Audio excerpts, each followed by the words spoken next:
Hello everyone, welcome to UPSC way. और आज हम इस वीडियो के माध्यम से 12 जुलाई से 17 जुलाई 2021 के बीच जितने भी करंट अफेयर्स के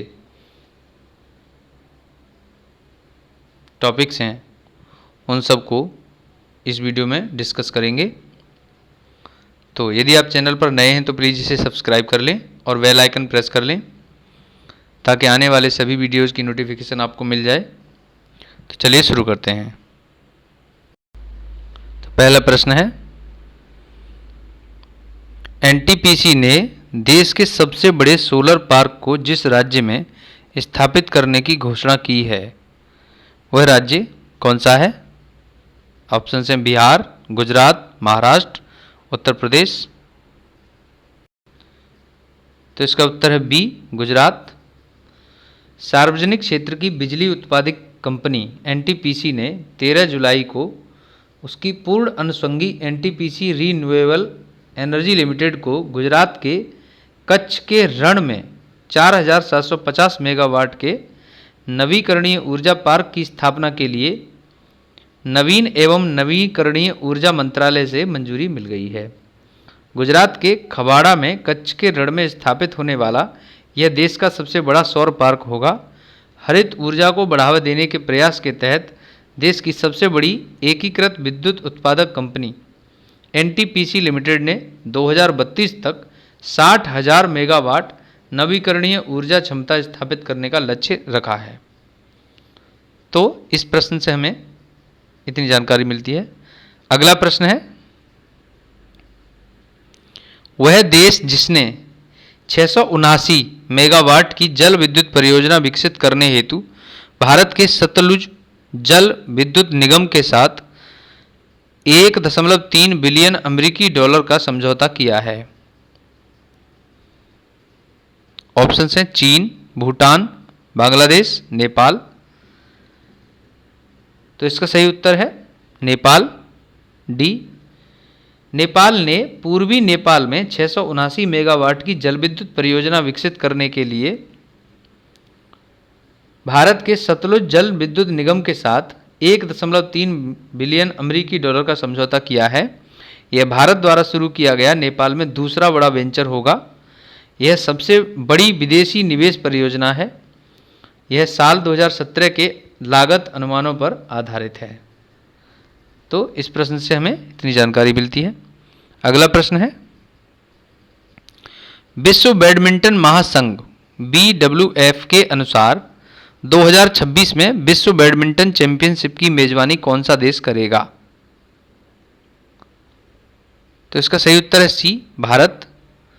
भारत विश्व बैडमिंटन चैंपियनशिप की मेजबानी 2026 में करेगा। यह घोषणा BWF ने की है।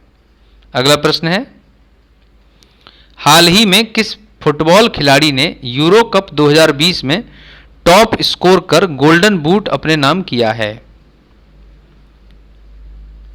तो इसका सही उत्तर है ए, क्रिस्टियानो रोनाल्डो। पुर्तगाल के कप्तान और आधुनिक समय के महान खिलाड़ी क्रिस्टियानो रोनाल्डो ने यूरो कप 2020 में टॉप स्कोर कर गोल्डन बूट अपने नाम किया है। रोनाल्डो ने सिर्फ 4 मैच खेलने के बावजूद यह शीर्ष सम्मान हासिल किया क्योंकि 4 मैचों में उन्होंने 5 गोल दागे। चेक गणराज्य के पैट्रिक स्किक ने भी 5 गोल के साथ टूर्नामेंट का अंत किया, लेकिन गोल करने के आधार पर रोनाल्डो को यह पुरस्कार दिया गया। तीसरे स्थान पर फ्रांस के करीम बेंजेमा थे जिन्होंने 4 गोल किए। अगला प्रश्न है, आईसीसी की तरफ से जारी ताज़ा रैंकिंग में वेस्टइंडीज की जो महिला क्रिकेटर मिताली राज को पछाड़कर वनडे की प्रथम रैंकिंग की खिलाड़ी बन गई हैं।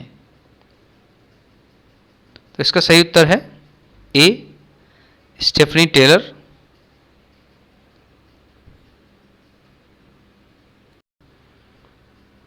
भारतीय महिला क्रिकेट टीम की कप्तान और स्टार खिलाड़ी मिताली राज को आईसीसी की नई रैंकिंग में नुकसान उठाना पड़ा है। वह अब महिलाओं की एकदिवसीय रैंकिंग में शीर्ष से लुढ़ककर दूसरे स्थान पर पहुंच गई हैं। मिताली को वेस्टइंडीज की कप्तान स्टेफनी टेलर ने पीछे छोड़ा है। स्टेफनी टेलर सिर्फ बल्लेबाजी रैंकिंग ही नहीं बल्कि ऑलराउंडर की सूची में भी शीर्ष स्थान पर पहुंच गई हैं। अगला प्रश्न है 1983 वर्ल्ड कप क्रिकेट विजेता टीम के जिस खिलाड़ी का हार्ट अटैक की वजह से हाल ही में निधन हो गया है।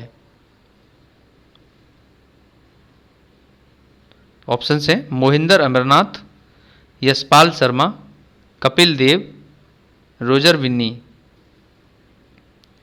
तो इसका सही उत्तर है बी, यशपाल शर्मा। यशपाल शर्मा का हार्ट अटैक की वजह से हाल ही में निधन हो गया है। ये भारतीय क्रिकेट टीम के हिस्सा रहे थे जब 1983 में भारतीय टीम ने वर्ल्ड कप जीता था कपिल देव की कप्तानी में। तो अगला प्रश्न है हाल ही में नेपाल के नए प्रधानमंत्री कौन बने हैं। तो हाल ही में नेपाल के नए प्रधानमंत्री शेर बहादुर देउवा ये बने हैं। बी उत्तर सही है। ये शेर बहादुर देउवा हैं जो कि हाल ही में नेपाल के नए प्रधानमंत्री बने हैं। शेर बहादुर देउवा ने नेपाल के नए प्रधानमंत्री के तौर पर शपथ ली है। राष्ट्रपति विद्यादेवी भंडारी ने संविधान के अनुच्छेद 76(5) के तहत उन्हें प्रधानमंत्री नियुक्त किया है। अब से पहले शेर बहादुर देउवा 4 बार नेपाल के प्रधानमंत्री रह चुके हैं।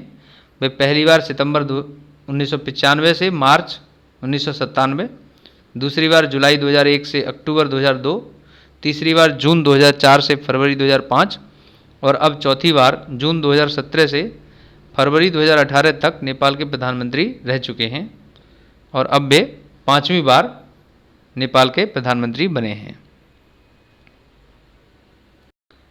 अगला प्रश्न है उत्तराखंड के बाद जिस राज्य ने कांवड़ यात्रा पर कोरोना के चलते रोक लगा दी है।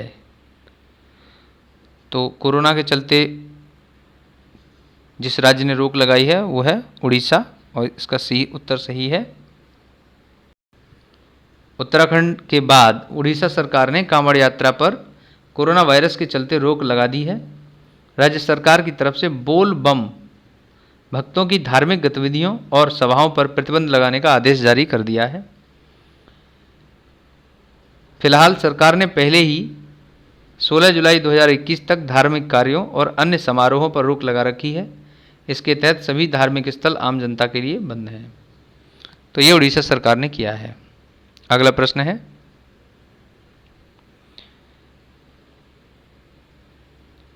शाहरुख खान और संजय दत्त के बाद जिस भारतीय को दुबई ने गोल्डन वीजा जारी किया है तो वे कौन है। आपके ऑप्शन से विराट कोहली, सचिन तेंदुलकर, सानिया मिर्जा और मिताली राज।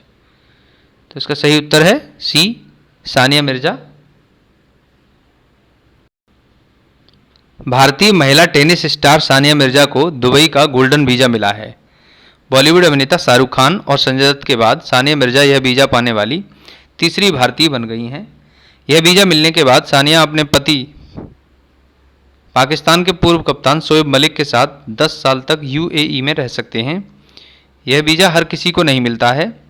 दुबई का गोल्डन वीजा कुछ खास वर्ग के लोगों को दिया जाता है जिसमें निवेशक यानी इन्वेस्टर, उद्यमी इंडस्ट्रियलिस्ट, उत्कृष्ट प्रतिभा वाले व्यक्ति जैसे शोधकर्ता, मेडिकल पेशेवर, वैज्ञानिक और छात्र शामिल होते हैं।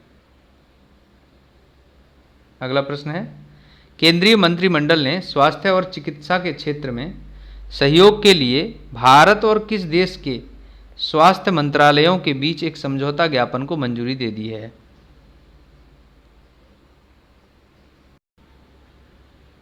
तो इसका सही उत्तर है बी, डेनमार्क।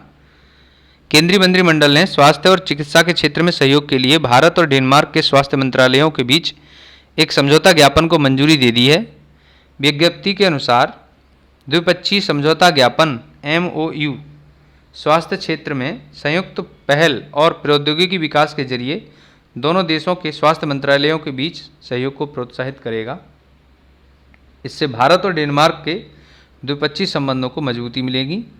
इसमें कहा गया है कि इससे दोनों देशों के लोगों के स्वास्थ्य की स्थिति में सुधार होगा। तो डेनमार्क की राजधानी कोपेनहेगन है। अगला प्रश्न है, आंध्र प्रदेश सरकार ने ओबीसी प्रमाण पत्र जारी करने के लिए आय सीमा 6 लाख से बढ़ाकर कितने लाख रुपए कर दी है?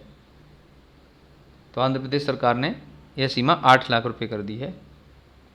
अगला प्रश्न है, हाल ही में केंद्रीय मंत्रिमंडल ने न्यायपालिका हेतु बुनियादी सुविधाओं के विकास के लिए केंद्र प्रायोजित योजना को कितने वर्ष तक जारी रखने की मंजूरी दे दी है? तो ये 5 वर्ष तक की मंजूरी दी गई है। अगला प्रश्न है, भारत के भीम यूपीआई को हाल ही में जिस देश में लॉन्च किया गया है, कौन सा देश है? इसका उत्तर है बी, भूटान। भारत के भीम यूपीआई को हाल ही में भूटान में लॉन्च किया गया है। वर्चुअल लॉन्च के मौके पर केंद्रीय मंत्री निर्मला सीतारमण ने कहा कि भारत से हर साल 2 लाख से ज़्यादा लोग भूटान घूमने जाते हैं। भूटान एकमात्र ऐसा देश बन जाएगा जो रुपे कार्ड जारी करेगा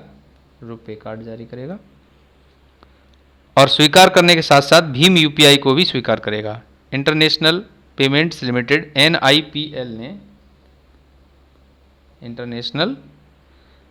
लिमिटेड ने बयान जारी करते हुए कहा कि भूटान अब पहला देश बन गया है जिसने भारत के भीम यूपीआई को क्यूआर कोड को अपने देश में मान्यता दी है।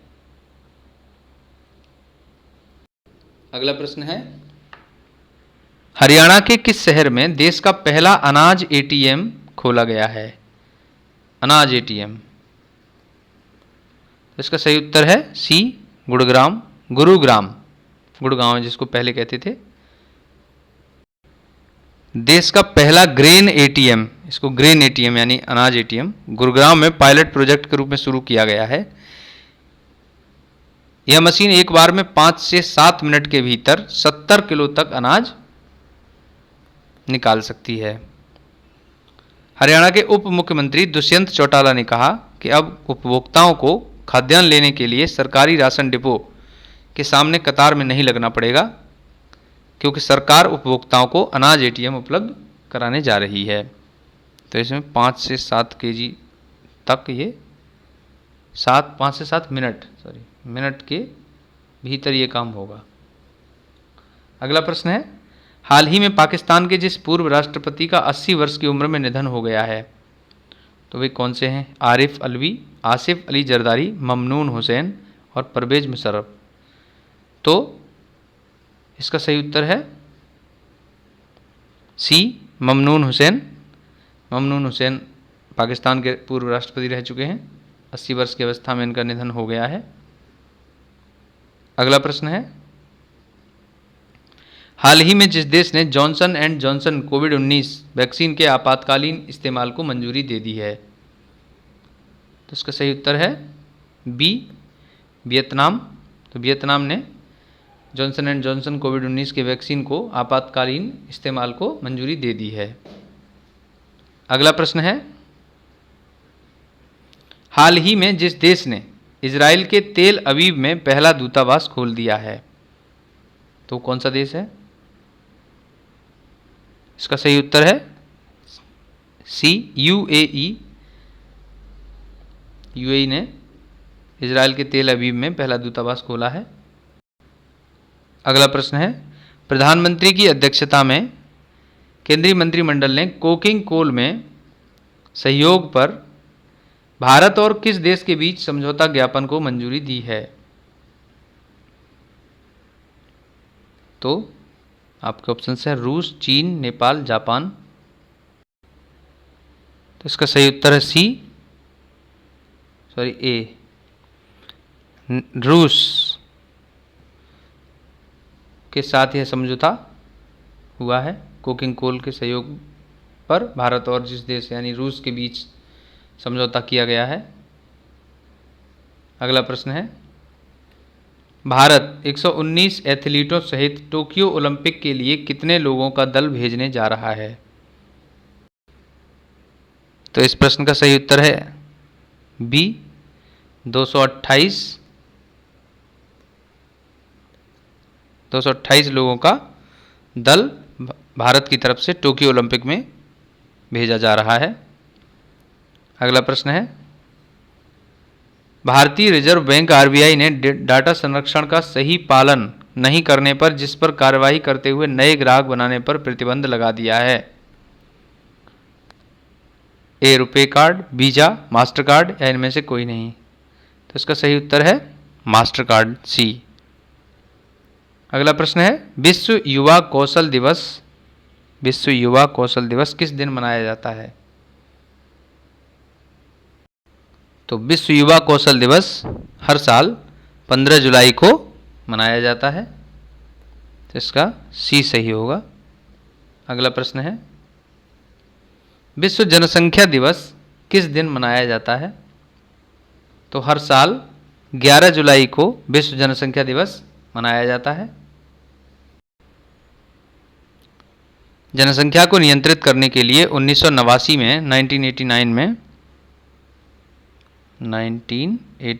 में पहली बार विश्व जनसंख्या दिवस मनाया गया। इस दिन को मनाने का उद्देश्य बढ़ती जनसंख्या को रोकने और इसके प्रति लोगों को जागरूक करना होता है।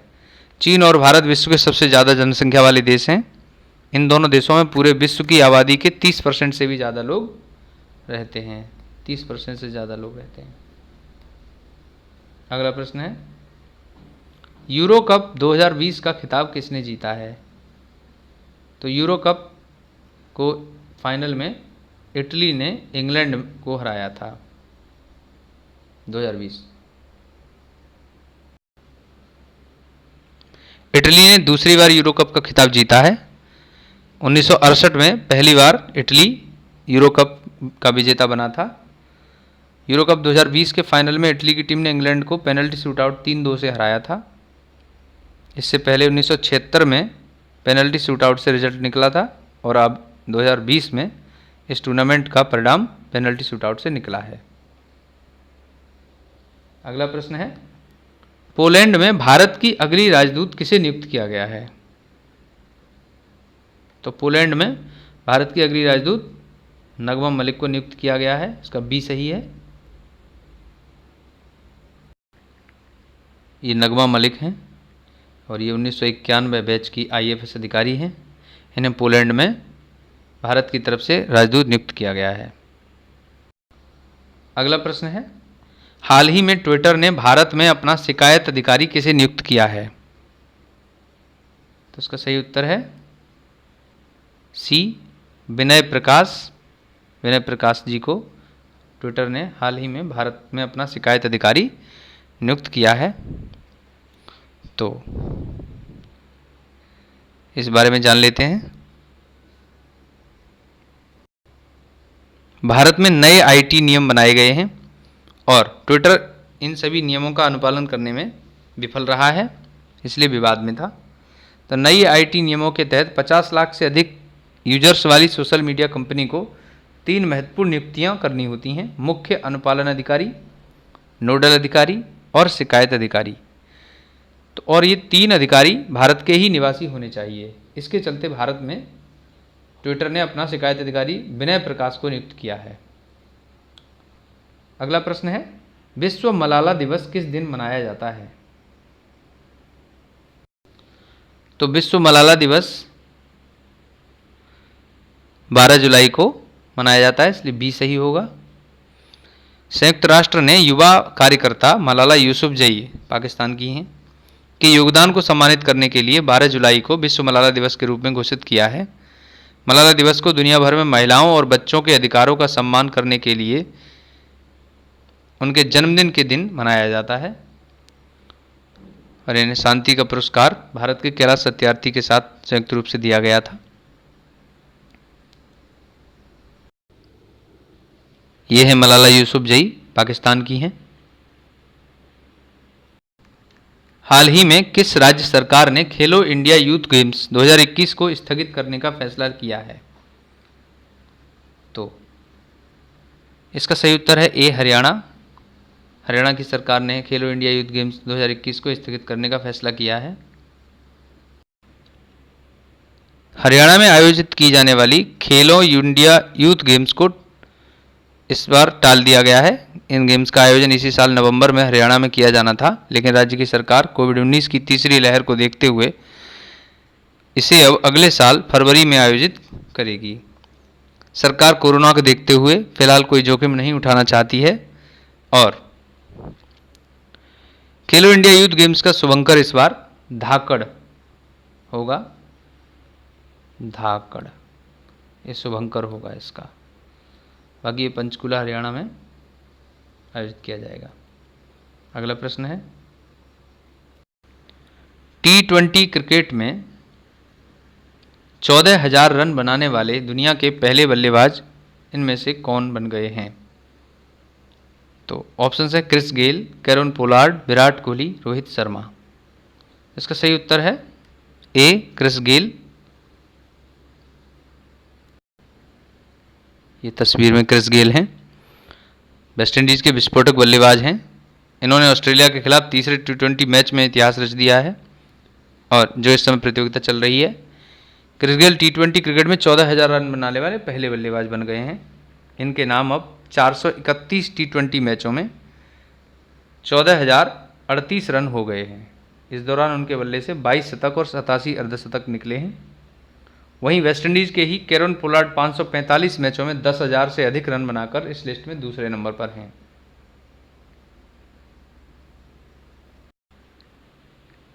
तो ये थे 12 जुलाई से 17 जुलाई के बीच के करंट अफेयर्स की कुछ इंपॉर्टेंट क्वेश्चंस। तो अगर आपको यह वीडियो हेल्पफुल लगता है तो प्लीज़ इसे शेयर करें, कमेंट करके बताएं और चैनल को सब्सक्राइब कर लें। Thanks for watching.